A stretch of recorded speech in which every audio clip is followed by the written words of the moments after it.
There we go. And we can see you, and I have to say, cool glasses. Oh, thank you so much. And I should go ahead and share my screen, correct? I Yes. suppose. All right, let me get started here. Let me try this. And Carly, Yeah, you have 30 minutes. It's not mm, less because the other people took a couple of minutes longer. That's that's okay. absolutely I fine. desperately Okay? needed 5 more minutes, so I'm very happy with how that went. Um, That sounds Let so. me see. Share. Choose individual windows. Sorry, guys. 1 second.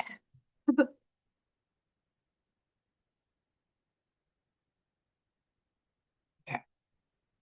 Mm,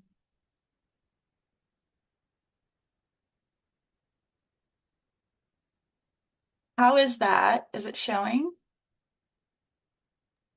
It's perfect, Carly. Go for it. Looks good. Wonderful. Hi, everyone. My name is Carly Coursey. My pronouns are she or they. I am, let's see, I got a San Jose State University, and I am a Master of Library and Information Science graduate student. I will graduate next spring, 2027, and I've been so excited and filled with gratitude to be part of this research fellowship with the Neurodiversity Foundation. Um, my project is titled Neural History Study of Neurodivergent Employment. My project included interviewing 4 different people that have experience with being neurodivergent and having had a job of some sort. And we went through 22 questions between these interviews took place between February and March 2026, so just very recently. And I have to say, it was so much fun getting to know several different neurodivergent people. A lot of the people that participated, I didn't know, they just kind of got referred to me. And it was wonderful realizing the resonance with just working with other neurodivergent people. It was very fun. Um, so let's see. So I explore basically 3 themes from 8 semi-structured oral history interviews. And my research argues for greater inclusion of neurodivergent employees and their expertise in research and policy. Um, let's see here. So I was going to record this presentation and just be here to answer questions, but I decided to do it live because I ran out of time and I'm very excited to be here. Um, I'm excited to talk about my research because oral history is something that's really important to me. I currently my day job is working in the preservation lab in an academic library, so I do bindery management, and I've become more and more involved with archives recently. I was elected the chair of the San Jose State Society of American Archivists student chapter just last month. So deep diving into all of these oral history processes and things has been very enlightening to me. Let's see here. Also, just a note that the project is still in process. Or eventually, I will compare the themes discovered from these oral history interviews with a literature review, which includes all of the most recent academic research on neurodivergence and employment. Um, these will probably be tied up later this year, and maybe I will submit it for an academic paper at the Student Research Journal at San Jose State. We will see. But I am happy with as far as I got. So let's see here. The very first theme is just kind of talking about lived experience in general. Um, I feel like despite there being a lot of representation, especially in academia, of autism and ADHD, of which I'm both, forgot to share. There's a lot of people that work in there, but there's not so many people that have disclosed or are open about it or feel comfortable. And there's a lot of reasons for that. Let me see here. So I think that one of the best ways to really get to the heart of what people want is by talking to people that are neurodivergent themselves and seeing what works for them as the spectrum. And there are so many different uh, ways we exist and interact with the world. So let's see. Um, I think that lived experience is knowledge. It's lived experience. It's something they've actually been through. They've experienced. They've lived through it. They've grown through it. And sometimes I feel like it's not taken seriously enough because people can say something about an unreliable narrator, people remember things differently. But when you have a bunch of them together, you start to see how everything works together and flows. It's very interesting to me anyway. So moving on, the second theme, besides just lived experience in general, is inclusion versus belonging. And in this, I make a distinction between inclusion, which is where, the company or institution is, they're doing everything right. They have the DEIA training. They give you accommodation if you go through the entire process and all of this stuff. But belonging is more like feeling valued and feeling like you're part of the community in general. And I feel like a lot of us really, really want that. And some of us are lucky enough to have it, but sometimes it takes a really long time to get there. And others are still struggling to find it, you know? I think that one of the main things that's important about belonging is our kind of our relationships with our coworkers and the people we interact with through our careers, because there's a lot of social skills that maybe neurotypical people take for granted that are more difficult for some neurodivergent people. And having coworkers that are supportive and kind of help mentor you and, are kind, it makes a really big difference. It makes a difference in my confidence, at least, in feeling relaxed at work. But other times, you have people that like to gossip or there's microaggressions and they start to add up. And if you have different intersections of marginalizations, it gets worse and worse and worse. It's awful, So inclusion policies do not always equate to felt belonging. Um, it, it's really the culture of everyone. And if leadership is modeling good behavior and equitable treatment, then other people tend to fall more in line. Um, Professional development funds are something that have been lacking lately for a lot of people, but it's still very important. Let's see. And then part of that, if you don't feel like you belong, you spend a lot more time pretending like you belong or trying to belong, and that can lead to severe burnout. And I don't know about y'all, but my last autistic burnout was so bad that I couldn't function for months. It's really bad. I learned that I needed to take care of myself and to manage my spoons and energy. And the nicer I was to myself, the easier it was to make those decisions and hold boundaries. But a lot of us, at least me, as a femme presenting woman person, I'm non-binary, but I presented as a woman for most of my life. And there's certain expectations that come along with that. And we do a lot of emotional labor. People expect us to behave a certain way. And if we ask questions, people can see us potentially as aggressive. Different genders tend to get different labels at work for some reason. And being included but not feeling safe leaves you in this kind of fight or flight, status, and it can be very exhausting. It leaves you with no energy. You get off work, you go home, you sit on the couch, you pass out, and then it starts over the next day. You don't have any time for your actual life. And that's not great, right? We want to enjoy our lives theoretically. Let's see here. Is there anything else I want to cover in this one?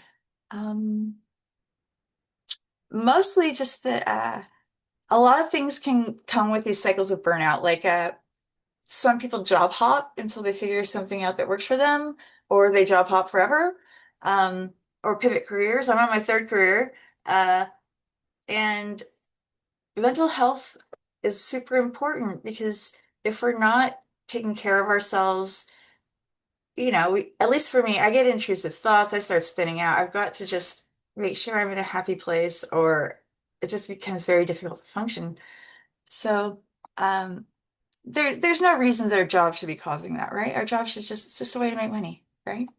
Or perhaps a passion, but not always. Moving on to the next theme, which is self-advocacy and risk. Um, let's see. Okay. Doop, doop, doop. And Basically, what I mean by self-advocacy and risk is trying to decide whether you're going to ask for accommodations at work, um, or in general, disclose your neurodivergence to anyone else in a professional capacity or just, someone you haven't before. And it really is a risk versus reward kind of situation because um, there are some very, there can be repercussions in certain situations. So, and you don't want to be retaliated against if someone thinks perhaps they have judgments about the way you're behaving or the accommodations that you want. Um, you have to, sometimes the burden of educating the company falls on the disabled person or the neurodivergent person, and that's extra work you shouldn't have to do. Um, and even just the having the stress of having to decide, it should be natural. Everyone should be included. Inclusion should be planned from the very beginning. Um, so there's something called the disclosure paradox, where you have to choose between like telling work your diagnosis to get your accommodations or keeping it private to avoid stigma, discrimination, and professional repercussions, but then you're working, 3 times as hard as anyone else. So many neurodivergent individuals do keep that mask up. I've found personally, the older I get, the less I care and the less I'm actually able to mask at work. So my face gets very loud. I've learned to turn my camera off in certain meetings. So uh, we adapt. But it's really, really important to be ourselves, I think, to live authentically and to be able to be ourselves. It's just discrimination if we can't, in my opinion. Um, there's also, let's see, I feel like that even by masking, we don't always fit in. I don't always fit in. So I feel like sometimes the more I try to act like something I'm not, the more I stand out as being someone different. And I don't think that we really are, we shouldn't be othered. Everyone's different, but there's so much stigma still, and it seems to be an uphill battle sometimes. But I think we've really been making progress. Things like this conference have been very inspiring, and it's been just like a wonderful experience working with all of these people. What's next? Let's see. Yes, next steps. So, I mean, ideally, eventually, we will completely redesign the hiring process.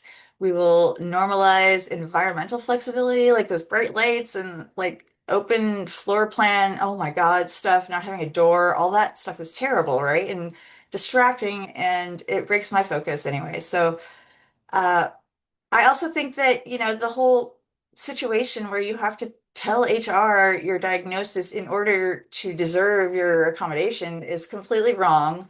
Um, there should be no mandatory disclosure. I mean, like you should be onboarding and there'd be like a checklist. Any of these things you want, like noise canceling headphones, right there. No one has to know anything. And by designing for neurodivergence, it strengthens the workplace for everybody because everyone feels more comfortable. Some people don't realize they're neurodivergent. I was late diagnosed. I was not, let's see, I was diagnosed ADHD when I was 40, and I'm pretty sure I'm autistic as well. I just kind of figured that out in the last couple of years. I'm 45, so that's where we're at now. Let's see. And I put start small, start now because there's always something we can do right where we are. Sometimes I feel helpless and like what I do doesn't really have an effect or matter. But then I think about like other people I've seen present. I went to the American Library Association Core Forum in Minneapolis, I don't know, 2024 or something. And that's where I first saw, two librarians presenting, their fact that they were autistic and had accommodations at work and how that went and everything. And they have a lovely supportive workplace and they had so many like citations and references. I really got to know them. I wound up emailing them and citing them. It's wonderful how open it seems still. It's like a new kind of area of research. And I feel like most of the neurodivergent researchers I have encountered have been very excited and happy to learn and share what they've learned. And it's been a very edifying experience. Um, let's see.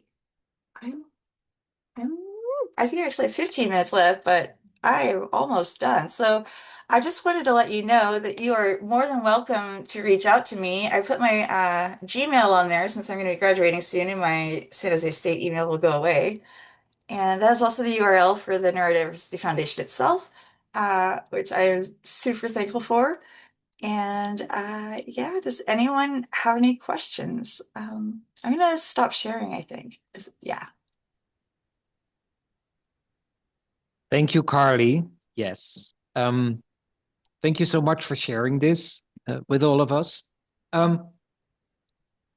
If people want to have a chat with you, so this is research on the stories of us, you, me, being in the space of neurodiversity. Um, how do you do that? You know, how does it work? Do you do online interviews? Do you do personal interviews? Is it email? How do people connect with you? How does it work? Well, sure. Well, basically, I am kind of new to doing these oral histories. This was the first individual project I've done outside of school, and it was super fun. So I would love to do more and to continue to work with neurodivergent oral history. Basically, what I did was kind of a combination. I did two of these interviews in person here in San Diego, and then I did, oh, yeah, I'm in California, and I did what was it, six of them on Zoom. So I also have a little recorder, so I would like record the Zoom audio and also have the recorder next to me just in case either file got screwed up. Yeah.